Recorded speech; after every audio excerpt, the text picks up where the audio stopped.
Respecting the history of the countries which constitute the present dominions of Cochin China, I have but few new facts to offer, and shall therefore confine myself to a very brief sketch. The Cochin Chinese dominions, although inhabited by many different races, contain only two considerable nations, the Annam and the Cambodian. The first, by far the most numerous, powerful, and perhaps civilized, occupy Tonkin and Cochin China proper.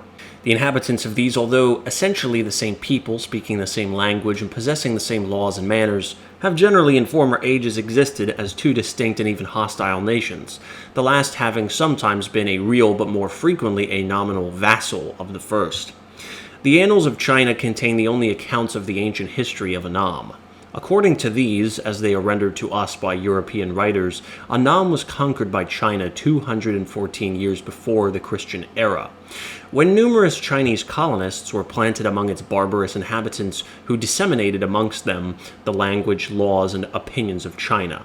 Amidst the uncertainty which characterizes the whole annals of this people, one thing seems quite clear, that they have always been an ill-governed nation, a fact which is shown by their frequent revolts against the Chinese, their constant insurrections against their native princes, and the innumerable revolutions which have taken place in their government.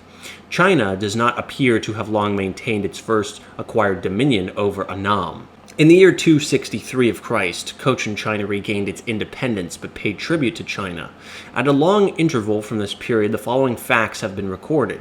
In 1280, the Tartar sovereigns of China made an ineffectual attempt to conquer Annam.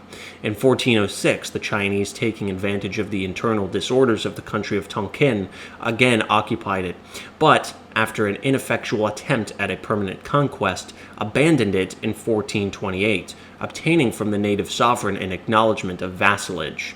In 1471, Tonkin made a complete conquest of Cochin China.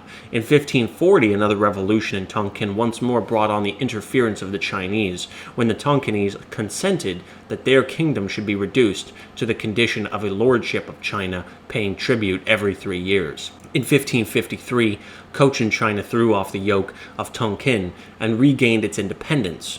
It was at this period that the successful encroachments of a minister or general brought about in Tonkin a form of government like that which has long existed in Japan and in the Maratha Empire, the government of a nominal and of a real sovereign, the first called Dova, or Bua, the descendant of the ancient kings, but without any authority, and the second denominated Chua, or Chawa, the hereditary descendant of a successful usurper exercising the whole powers of administration.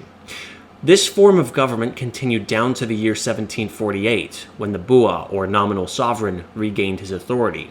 From this last period, both Tonkin and Cochin China were in a state of constant anarchy, down to the revolution which broke out in 1774, and which eventually established the present order of things in both countries. Of this event, the following is a brief narrative. A discontented party in Cochin China called in to their assistance a Tonkinese army, Cochin China being then a nominal tributary of Tonkin, so that in the beginning of the struggle, the Tonkinese, who were in the sequel subdued, appeared as assailants and invaders. The great agents in the revolution, however, were three brothers commonly known in the country by the name of the Taisons. These persons, of whom the eldest and youngest were persons of great intrepidity, were of the lowest condition. The eldest, as I was confidently informed, was by trade a blacksmith, and the two youngest common peasants and cultivators. Some acts of extortion on the part of the officers of government in the district of which they were inhabitants drove them to the profession of robbers, in which their success, joined to the general anarchy which prevailed, encouraged them ultimately to raise the standard of rebellion. Nak, frequently called by Europeans Ignac, the elder of the insurgent brothers, defeated an army sent against him. The king of Cochin China himself, after attempting to negotiate with the insurgents, was defeated at the head of a second army. His necessities then compelled him to deliver himself up to the conqueror, and he was never more heard of. His son advanced with an army to his rescue, but was defeated, taken prisoner, and beheaded. The princess, his wife, who was with the army, however, effected her escape, carrying with her her second son, who afterwards, under the name of Jialong, became king of Cochin China and Tonkin, and established the present empire. The young prince, fortunately for his own interests, placed himself under the direction of the Bishop of Adrian, a Catholic missionary of the Franciscan order exercising his vocations in Cochin China. The real name of this individual, who is stated to have been a person of good education and was, at all events, unquestionably a man of talent and resource, was George Pierre Joseph Pignot de Baheim, Bishop of Adrian. This eminent individual was stated to me by some of his European associates in Cochin China to be a native of Brussels, but in the Nouvelle Lettre Edifiante, he is stated to have been a Frenchman born at Orgray in the Diocese of Leon. In the year 1778, about the period of these events, Mr. Hastings, the Governor-General of British India, deputed Mr. Chapman on a mission to Cochin China, with a view of establishing commercial relations between that country and the British possessions. The British agent found the province of Dong Nai, comprehending Saigon and Lower Cochin China, in possession of the royal party, which indeed never seems altogether to have lost its authority in this part of the kingdom. Quin Hon and the central portion were in the occupation of Nak, with the exception of the capital Hue and the country lying north of it, which had been seized by the Tonkinese. Mr. Chapman gives a frightful picture of the condition to which the country was reduced by the Civil War, stating, among other facts, that the famine was so great in some situations that the people were driven for subsistence to feed on unwholesome seaweeds, and that in the market of Hue, human flesh was exposed for sale. This last circumstance was also asserted to me while in Cochin China to have taken place frequently in the course of the war. In 1781, the King of Cochin China, having collected a small force chiefly consisting of Portuguese, made an attack on the fleet of Nak, but was defeated and upon this occasion forced to quit the kingdom. He took shelter with a few of his followers in one of the islands on the east coast of the Gulf of Siam. This, as I was informed in Siam, was not the small and desert island of Pulo Wei, as some European writers have written, or Pulo Ubi, as others have supposed, but the more extensive and commodious one of Pukok, or Quadrol, at which we ourselves touched on our way to that country.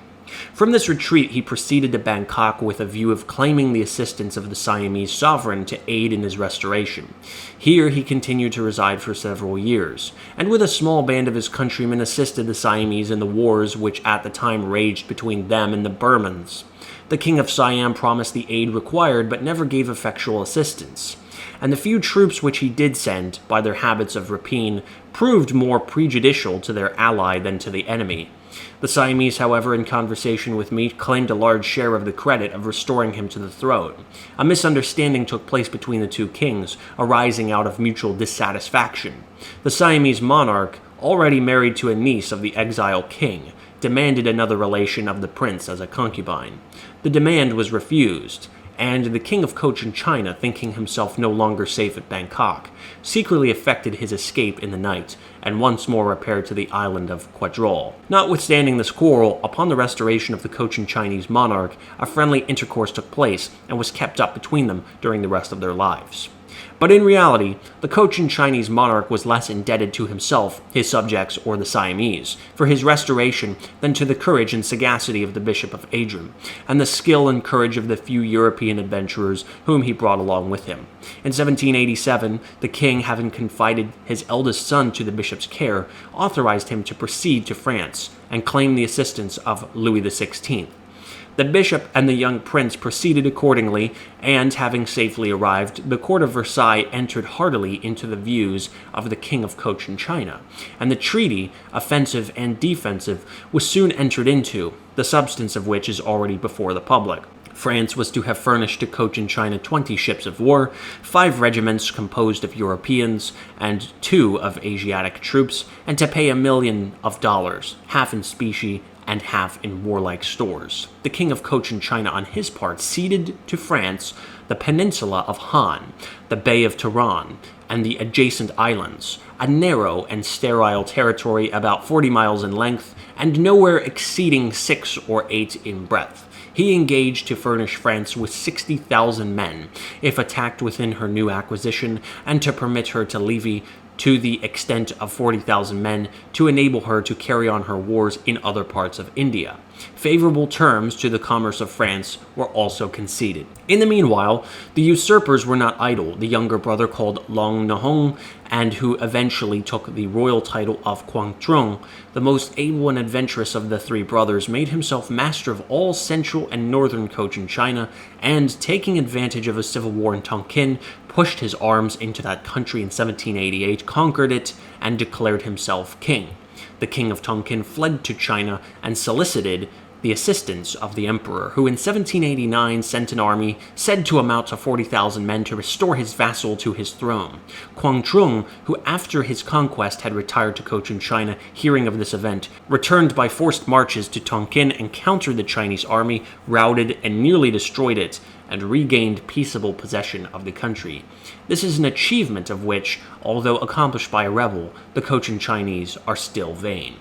The only results of the specious prospects held out by the treaty with France were a few French officers whom the Bishop of Adrian and the young prince brought with them from France when they returned to Cochin China in the year 1790. Had the treaty been carried into effect to the full extent of the views of the French court, it is certain that Cochin China and the surrounding countries would virtually have become provinces of France in the first instance, and that in the sequel, Great Britain would have interfered, probably supported the Taisans, and thus have established her influence, if not her dominion, in that remote part of India.